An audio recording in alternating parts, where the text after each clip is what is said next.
parler. D'accord. Je veux parler maintenant. Oui. Ok. Parce que alors, je vais écrire des articles sur le lien entre l'identité personnelle et l'État. Parce que je suis né au Japon, mais je suis coréen. C'est-à-dire, mes grands-parents sont venus au Japon pendant la Deuxième Guerre mondiale. Et puis, ma nationalité reste coréenne, mais j'habite toujours au Japon. Et ma femme est japonaise et mon fils prend le passeport japonais, comme ça. Donc, mon entrée est toujours complètement Japon. Mais maintenant, au Japon, c'est une phase de changement avec un peu, comment dire, autrefois les Japonais se considèrent, ils sont purs Japonais. Oui. Ouais. Oui, oui, voilà, ils n'aiment pas qu'il y ait de mélange. Et voilà, japonais. Mais en fait, en réalité, maintenant, ça change. Ils évoluent. Par exemple, vous connaissez la joueuse de tennis qui s'appelle Naomi Osaka. J'ai entendu parler, oui. Elle est devenue championne de tournoi américain comme ça. Et donc, après, comment dire, personnellement, je me demande moi-même qu'est-ce que c'est mon identité personnelle comme ça. D'accord. Dans ce contexte, j'ai cherché un peu des gens qui ont, comment dire, Comparaison. Oui, et l'identité un peu complexe, historique. Oui. Et aussi, j'ai habité à Paris pendant un an depuis septembre 2015. Et je m'intéresse un peu toujours à la France, l'histoire française. Et j'ai trouvé des articles. C'est pour ça que j'ai demandé à l'interview. D'accord. Vous en avez rencontré des harkis à Paris? Ah non, pas vraiment. C'est que vous êtes intéressé à leur histoire parce qu'il y avait un lien avec la vôtre quelque part. Oui, parce que je m'intéresse surtout à l'histoire française. Ça veut dire le Japon et la Corée, ils sont toujours en conflit. Quand même maintenant aussi. Oui. L'histoire de la colonisation comme ça. Et, alors, à propos de la France a colonisé l'Algérie et peut-être elle doit réconcilier cette histoire avec l'Algérie aussi. Oui. Quand j'étais à Paris, j'étais à l'université Paris 4 et j'ai appris l'histoire française comme la fondation de l'Union européenne comme ça. Mais à ce moment-là, j'ai pas beaucoup appris l'histoire de la colonisation comme ça. Donc c'est pour ça que aussi je me suis intéressé à l'histoire. Et je vous demandais, comment dire, comment vous sentez, qu'est-ce que c'est votre sentiment pour la France? Est-ce que votre identité personnelle, ça se compose par votre expérience et la nationalité française, c'est important pour votre identité, oui, c'est ça. Oui, c'est très important parce que nous, notre histoire, on était français, quoi. Je veux dire, tu enlèveras ça. Ça fait pas partie de l'histoire de France. Oui, en fait, nous c'est encore plus complexe parce que quand on est né, c'était français. Oui. Donc du coup, effectivement, nous on se sent français. Oui. Et quelque part en France, on ne reconnaît pas ça.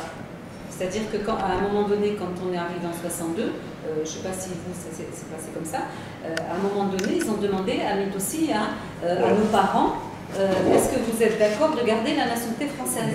Alors qu'on arrivait en France. Excusez-moi, d'opter, parce qu'ils ne nous considéraient pas encore comme français. Voilà. Ils nous considéraient comme toujours des indigènes, donc il fallait qu'on donne notre accord pour être français. Voilà. Donc c'est compliqué, enfin, comprendre quand on est adolescent et qu'on apprend ça. Et adulte, pour moi, je ne l'explique pas encore, je ne l'accepte pas encore ça. Enfin, Aïcha pareil, bon, Sabrina est plus jeune, mais bon, elle s'intéresse énormément et je pense qu'elle est du même avis, quoi. On ne comprend pas pourquoi il y a cette différence. On est considérés comme des Français, mais à part. Donc c'est un peu plus compliqué que vous qui êtes coréen, qui arrivez au Japon. Vous avez été accepté en tant que japonais. Quand on se pose bien la question. Vous avez pris l'institut japonaise, vous êtes japonais. Qu'ici, ben voilà, à aujourd'hui pour moi, j'ai la nationalité française et tout, mais il y a un rejet, donc, enfin un rejet pas total, c'est pas ça. On est français mais sur les papiers. Voilà, exactement. Exactement. Et du coup, on se sent français, oui, et quelque part, non. On ne sait pas. Voilà, on est toujours dans le questionnement. En fait, on est toujours en quête d'identité. Voilà. On sait plus ce qu'on est. Parce qu'on est rejeté des deux côtés. Des deux côtés. On ne sait pas si on est algérien, on ne sait pas si on est français. Dans notre cœur, on est français, mais les autres Français ne nous reconnaissent pas en tant que Français. On est toujours mis à part. Il y a toujours la discrimination, que ce soit au travail, que ce soit même les gens là. Par rapport à notre tête, c'est pas écrit français, quoi. Voilà. En France, les harkis, c'est des Algériens, et en Algérie, les harkis, c'est des Français. C'est vrai. Donc c'est vrai que c'est un peu plus compliqué, plus douloureux aussi. C'est vrai que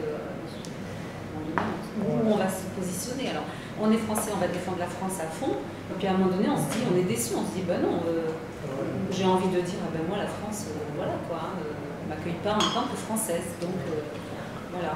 Et comment réconcilier vos sentiments? Vous avez dit, vous vous sentez français, oui, et quelque part non. D'abord, quelque part, c'est quoi concrètement? Ben, c'est ce que je vous dis tout à l'heure, moi je suis dans le questionnement. Je ne sais pas vraiment, alors vraiment sur le fond, je suis française, je vis comme une Algérienne sur certaines traditions et tout ça, mais après, nous on est français, quoi. Je veux dire, mon père a la nationalité française, donc par obligation on est français. Enfin, obligation, c'est un choix aussi, parce que j'aurais pu prendre la nationalité algérienne, hein, ça. Mais je ne vois pas où est l'issue.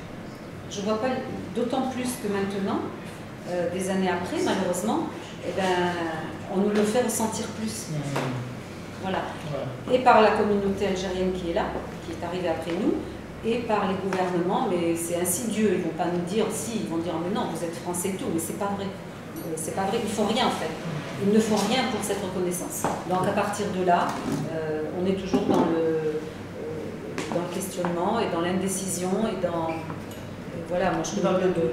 Voilà, il y a des Algériens qui disent après tout, on va reprendre nos nationalités algériennes, il y en a qui l'ont fait parce que... Voilà, parce que voilà, ils préfèrent être reconnus par l'Algérie en tant qu'Algériens que Français en France. Quoi. Il y en a même qui sont repartis.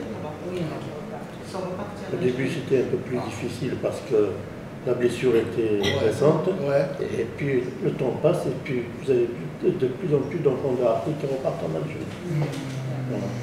Ils repartent en Algérie? En Algérie. Moi j'ai ma soeur qui repart, qui va là-bas, elle passe 6 mois de l'année, elle passe en Algérie. Mais ils ont été considérés comme traîtres. Ça dépend, si vous allez à l'endroit où vous êtes né et que les gens vous connaissent, à ce moment-là ça se passe bien. Voilà. Si vous n'avez pas fait de mal, vous avez beaucoup d'harkis qui sont retournés. On en a un porte-drapeau qui retourne tous les ans. Pourtant, il est très harki, il va dans sa village, il n'y a jamais eu de problème. Moi, j'ai été en Algérie et au consulat de France qui se trouvait en Algérie, on m'a dit vous ne dites surtout pas que vous êtes fille de harki. Voilà. Vous êtes né en Algérie, voilà. Vous ne dites pas que vous venez en vacances ou vous venez ce que vous voulez faire. Mais vous ne dites pas que vous êtes fille de harki. En fait, ça dépend des régions où on se trouve. Surtout que là où je suis allée, moi, ce n'était pas ma région. C'était vraiment l'opposé, c'était la région de mon ex-mari. Donc, on me dit, bon, vous vivez comme tout le monde, mais vous ne dites pas que vous êtes fille de harki. Voilà. Donc, voilà, on considérait comme une émigrée venue en Algérie. Parce que ça dépend, il y a des gens qui sont encore imprimés, d'autres non. C'est vrai que ça commence un peu à... On commence un peu à oublier. Mais les jeunes, on leur a tout le temps dit que les harkis c'est des traîtres. alors qu'ils ne connaissent même pas l'histoire de la guerre d'Algérie, hein, que pour eux, harki égale traite. Alors les gens de mon âge, oui, voilà. Parce qu'ils n'ont pas vécu cette guerre, ils ne connaissent pas cette guerre, mais ils attribuent, enfin, harki, synonyme de traite. C'est pour ça qu'on parce qu'on leur a dit ça, même à l'école. C'est pour ça qu'on essaie justement d'introduire dans les écoles l'histoire des harkis, qu'elle soit mentionnée, qu'elle soit enseignée dans les lycées. Pour connaître vraiment l'histoire de la communauté harki. Alors, pardon, excuse-moi. En Algérie, à l'école, il y a très peu sur les harkis. Les harkis, c'est des traîtres et c'est tout. Donc on leur enseignait ça, et dans leur tête, c'est ça. Ouais. Voilà. Alors que les personnes plus âgées, franchement, je ne pense pas qu'elles soient... Non, parce qu'elles ont vécu la guerre d'Algérie et savent ce qui s'est passé. Mais les jeunes, pour eux, harkis, c'est traître. Surtout pour les jeunes immigrés, parce que là-bas, c'est beaucoup moins. Oui, c'est beaucoup moins en Algérie, c'est vrai. En Algérie, c'est beaucoup moins, mais pour les enfants qui sont enfants d'immigrés, pour eux, harkis égale traite. Alors quand vous retournez en Algérie, les enfants algériens là-bas, ils vous disent, ben, vous avez de la chance, si c'était à choisir, moi je serais parti en France. Voilà, c'est vrai. C'est vrai, je communiquais beaucoup par le biais de Facebook avec des jeunes Algériens là-bas. Bah, vous avez eu raison. Oui. C'est vrai, ils me disaient ça, vous avez eu raison. Moi j'ai eu quelqu'un qui m'a dit qu'avant on était colonisé par les Français, maintenant on est colonisé par nos propres frères. Ah ouais. Parce que c'est un régime militaire. Oui, c'est un régime militaire. On est compte, il va y avoir un président qui va se présenter encore. Oui. Il est incapable de... Bon, il est malade. C'est l'armée qui gouverne, c'est les généraux. Il y en a un qui m'a dit, c'est pas vous les harkis, c'est ceux qui nous gouvernent. En Algérie. C'est eux qui sont les harkis, quoi, les traîtres. Mais maintenant, cinquantaine d'années... 56 ans après. Oui, passé maintenant. Mais on ne peut pas résoudre... comment dire... Je vais vous expliquer, ça fait 56 ans que les associations se battent pour la reconnaissance de l'accueil parce qu'on a été mal accueillis. Et en plus du massacre de ceux qui ont été... 150 000 quand même qui ont été massacrés, qui ont été laissés parce que la France n'a pas voulu les rapatrier. Heureusement qu'il y avait des officiers militaires qui ont pris le courage de rapatrier leurs armes d'armes. Sinon, il y a 150 000 qui ont été massacrés. Mais la reconnaissance n'est pas accomplie. Non, parce que vous savez, la France, quand c'est quelque chose qui les touche, c'est une faute grave, salissante, donc ils ne veulent pas reconnaître.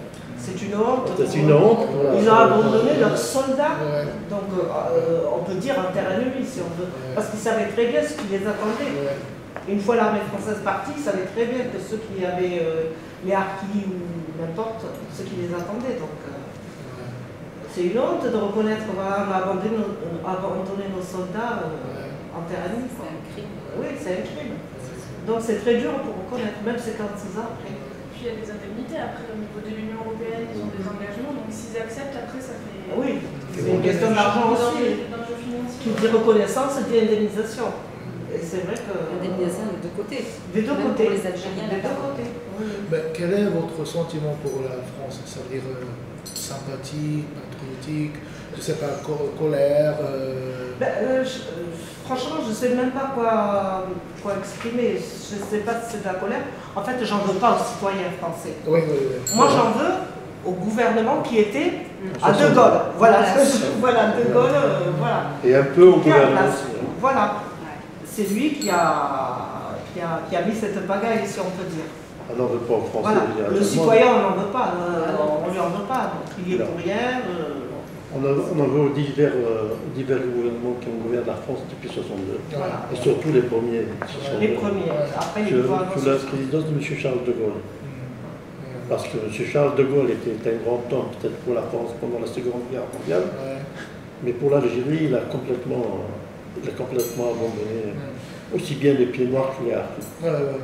Et aussi les accords d'Évian n'ont pas été respectés. Jamais respectés, non. Les accords d'Évian n'ont jamais été respectés. Donc voilà, c'est...